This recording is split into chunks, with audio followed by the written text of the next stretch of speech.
Dear Professor Draghi, caro Mario, Excellencies, ladies and gentlemen, today we mark 1 year since the Draghi Report was released. But let me go back for a moment to 2 years ago, when I first called you, Mario, to propose that you embark on this new mission. And I remember you were intrigued by the offer, but you set one condition. You said this new report had to make a real difference. And you said you were not interested in writing, I quote you, another academic paper. You wanted a roadmap for action. And that was exactly what we are looking for. You and your team invested a full year to dig into Europe's strengths, into Europe's shortcomings, and how we could address them. And as soon as the report was out, all of Europe turned its ears to you. So first of all, I want to thank you, dear Mario, for your rigor, for your vision, and for your service to Europe. Grazie, Mario.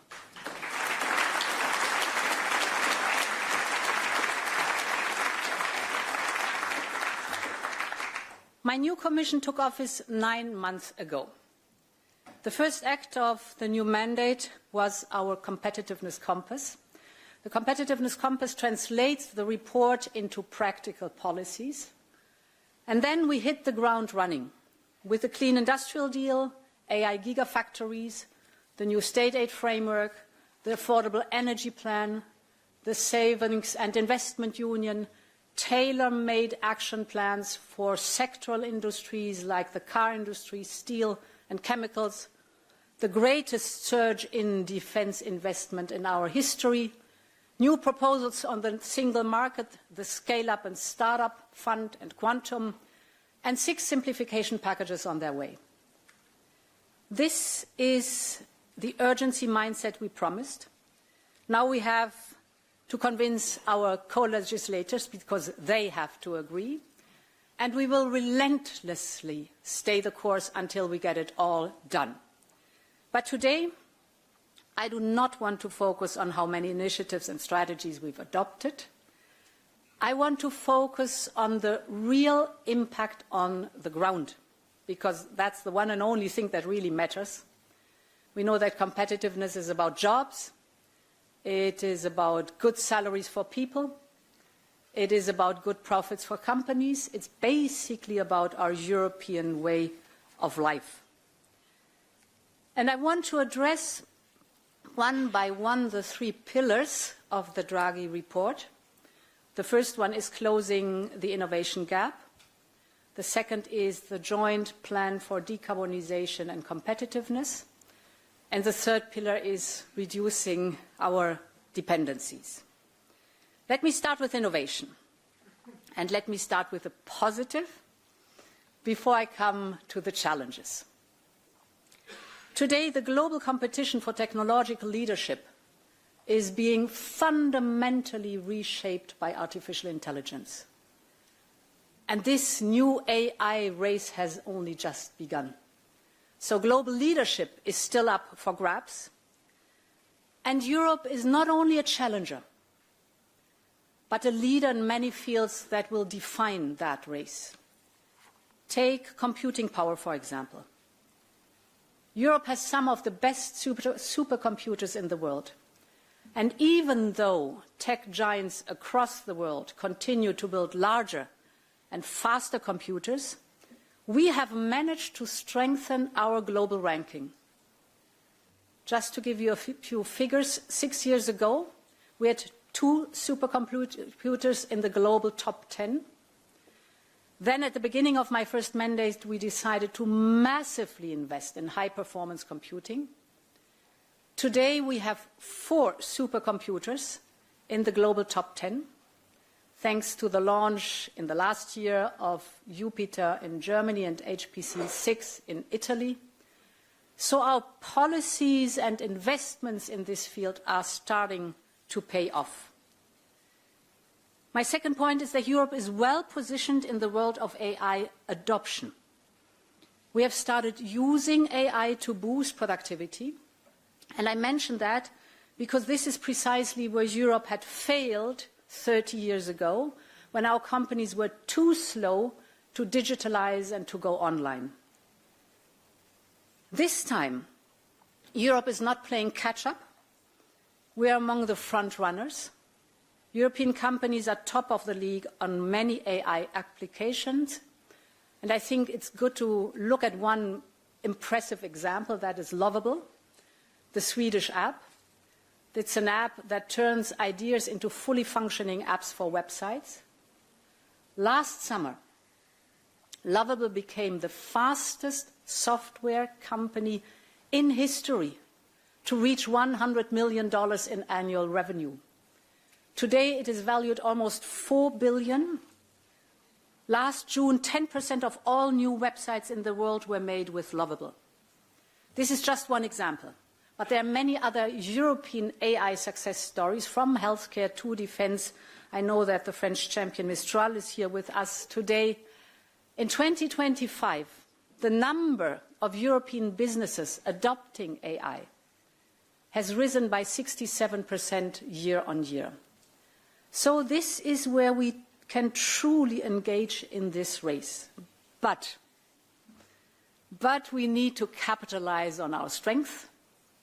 We need to put our digital infrastructure at the service of industry and innovators. And this brings me back to the supercomputers, the infrastructure. We have created AI factories, and we will soon be upgrading the best of them into gigafactories. And the aim is that our amazing innovative startups can access this computing power and can test and train their models, especially thinking about sectorial applications. And the response of the private sector in Europe has been impressive. Our initial goal was to mobilize around about 20 billion euros in investment to develop the gigafactories. We received 230 billion euros in proposals from the private sector. And later today, during this conference, we will sign the first pilot projects. Of course, the rest of the world is racing too. We also know that global investments are skyrocketing. So we must stay focused. We must put our shoulder to the wheel. This is not a mission accomplished. This is the mission of the next decade, to make Europe one of the leading AI continents. And in your report, Mario, you said we need to create a virtuous circle where investment feeds innovation and innovation attracts more investment. And this is the core idea behind our new competitiveness fund. It will be the centerpiece of the next European budget, with a proposed firepower of over 400 billion euros. That includes a rise of twice more money for research, the 170 billion we have prepared for Horizon Europe, 5 times more money than today for digital, 6 times more for clean tech. I think this is an investment to boost our industry that Europe needs now, and we are here to convince now European Parliament and the European Council of the value of this investment. Now, coming to the challenges. Of course, I know how many obstacles still remain. Take an AI startup from Portugal or from Romania. They must be able to grow seamlessly across our continent, but we know that this is not the case.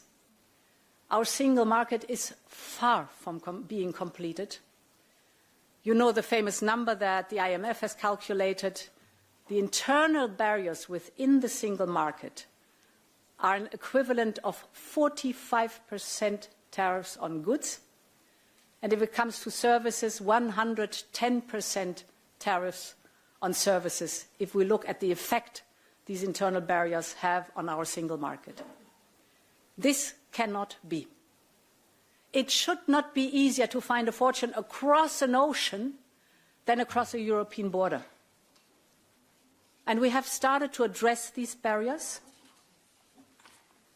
We have addressed them with the so-called Terrible 10, with our single market strategy. But now we must deliver with a matter of urgency, and this is why we have announced a single market roadmap to 2028.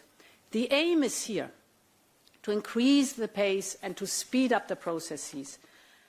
And this roadmap will connect our work on capital markets, on services, on energy, on telecoms, on the fifth freedom for knowledge and innovation, as well as the 28th regime for the innovative companies, with concrete timelines, deadlines, goals to reach, because we all know only what gets measured gets done.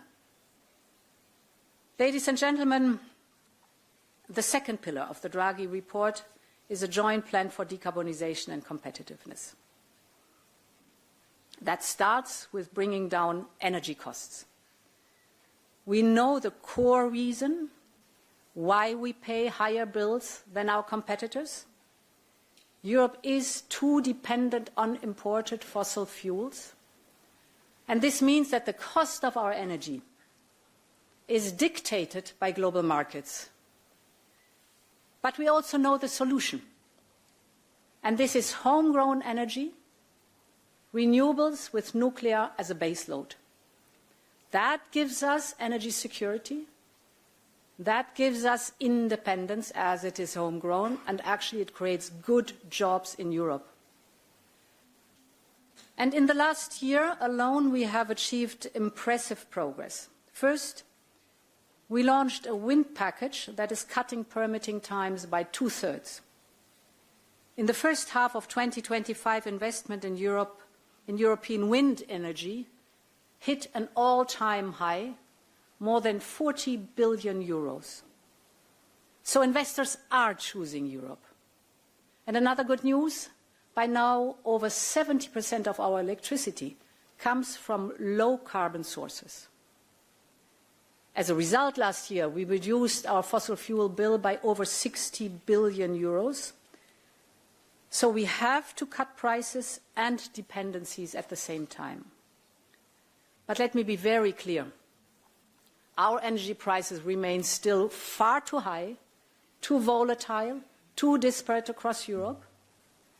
In some member states, electricity costs are 3 times more than in others. And many price spikes could be avoided if energy could flow more freely to where it is needed. But we also know that national grids are still not well integrated. Too often we lack the necessary interconnectors, or we don't make efficient use of those we have. Now, we have started to address this.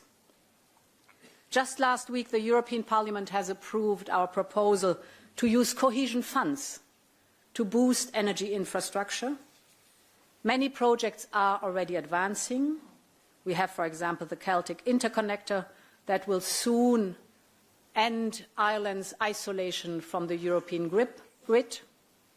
Or we have the Biscay Bay project to double capacity between France and Spain. And in addition, we will propose a grids package and a new energy highways initiative that will focus on 8 critical bottlenecks that we have identified in our energy infrastructure.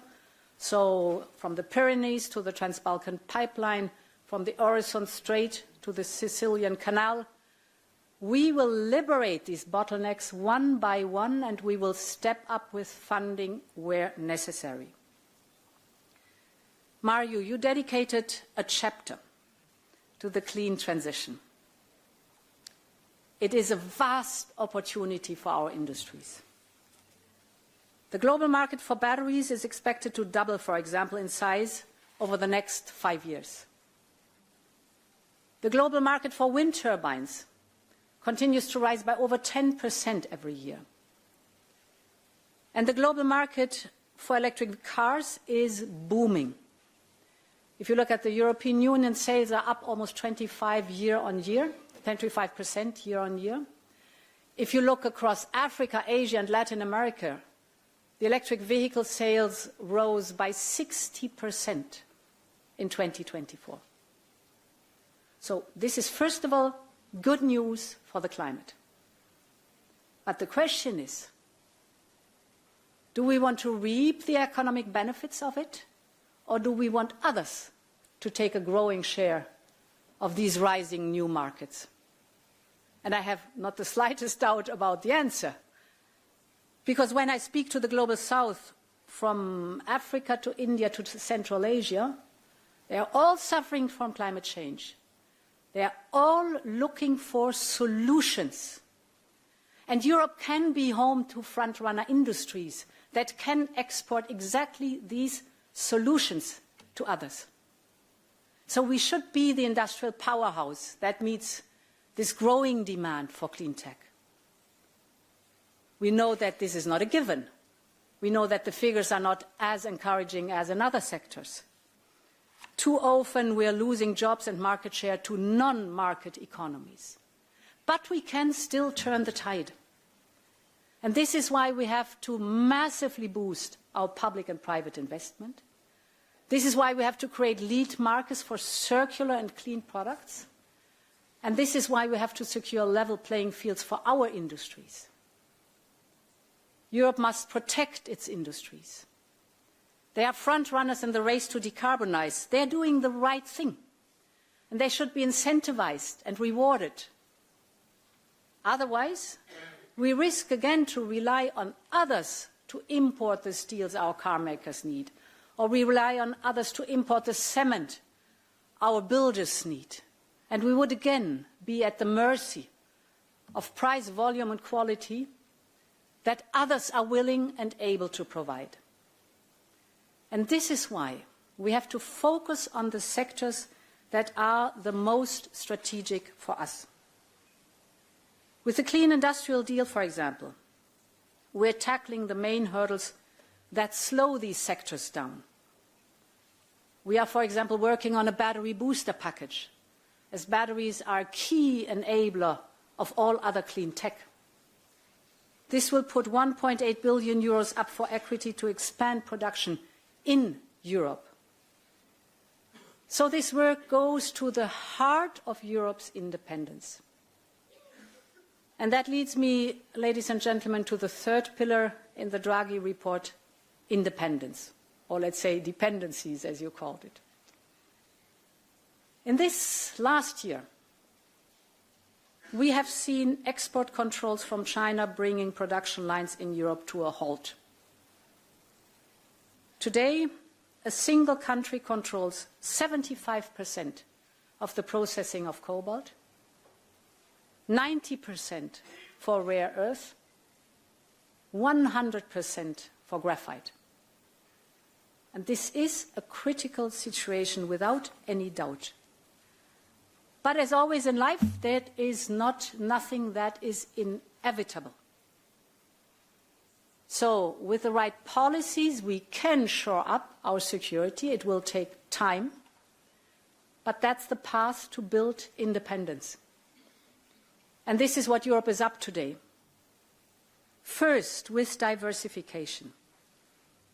We can look at other markets. In the last year alone, we have reached new trade deals, as you know, with Mercosur, with Mexico, with Switzerland. The agreement with Mercosur, for instance, will create a market of 770 million consumers. It's 1/4 of the global GDP. We secured an initial agreement with a mining giant like Indonesia. We're now in talks with India, and we want to conclude before the end of the year. Strong political commitment on my side, strong political commitment on Modi's side. We're advancing with South Africa, Malaysia and United Arab Emirates, just to name a few. Our economic security has a crucial role in all of these trade deals. And we know that together with trade comes investment, We're securing or building networks of strategic projects across the world. Let me give you two examples. For example, nickel in Canada. That is enough to power over 800,000 electric vehicle batteries every year. Or we have agreed with Kazakhstan graphite for 100,000 electric vehicles batteries every year. Or look at the strategic Lobito corridor to Africa's copper belt. All these are the first successful moves to diversify and important steps to our independence. Of course, and I don't want to neglect that one, our work on economic security and independence begins right here at home.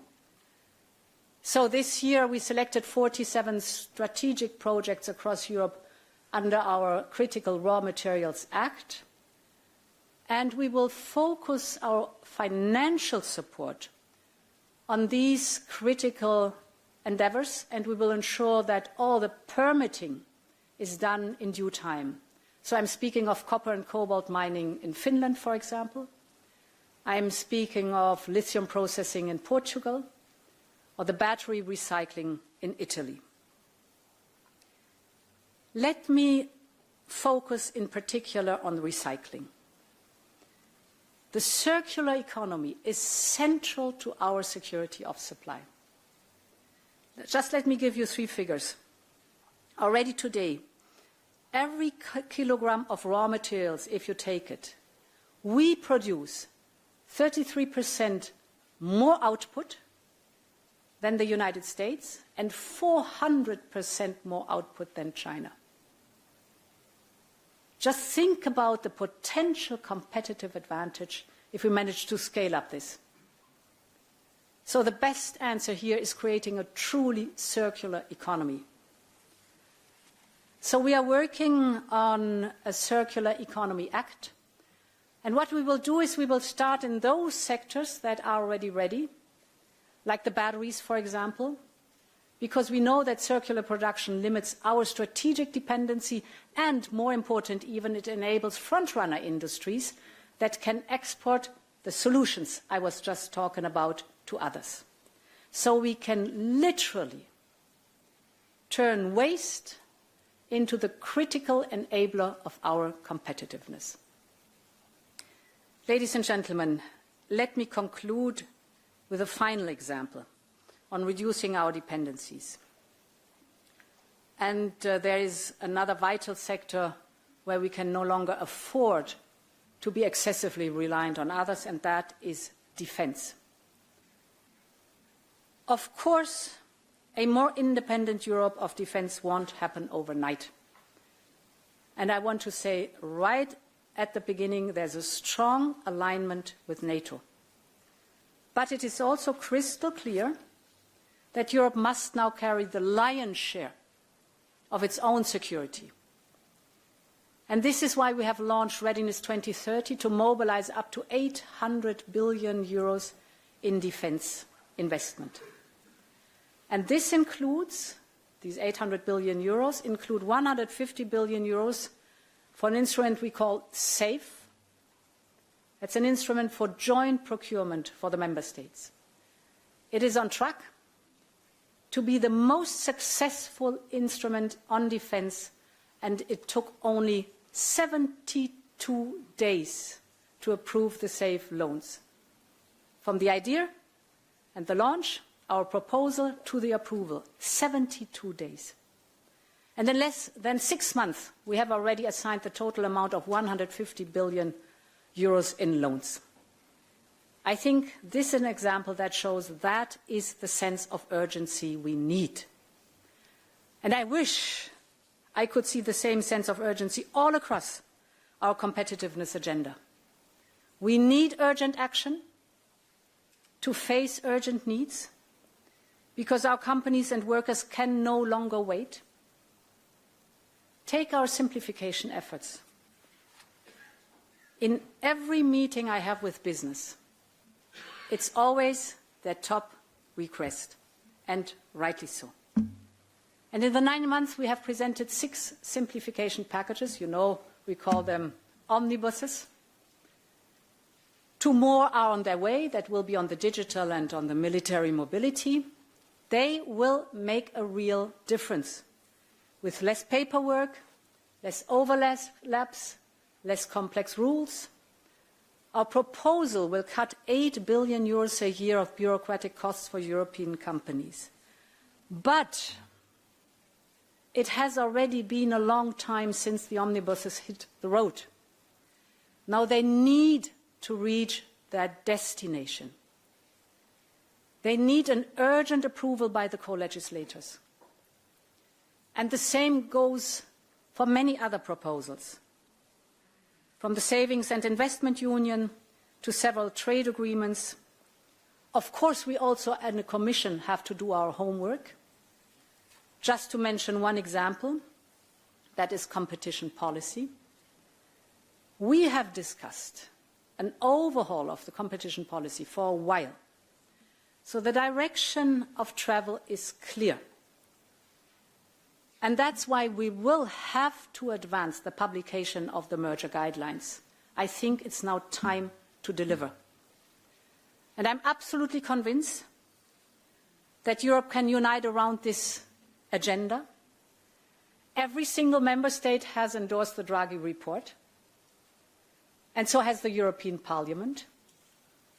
We all know what needs to be done. We all know that business as usual does not work anymore. And this is my final message today. This is also what the people of Europe expect from us. They expect our democracy to decide, to act, and to deliver. And I know that Europe can make it, because we have already shown what is possible. We can move mountains when we have the ambition, the unity, and the urgency.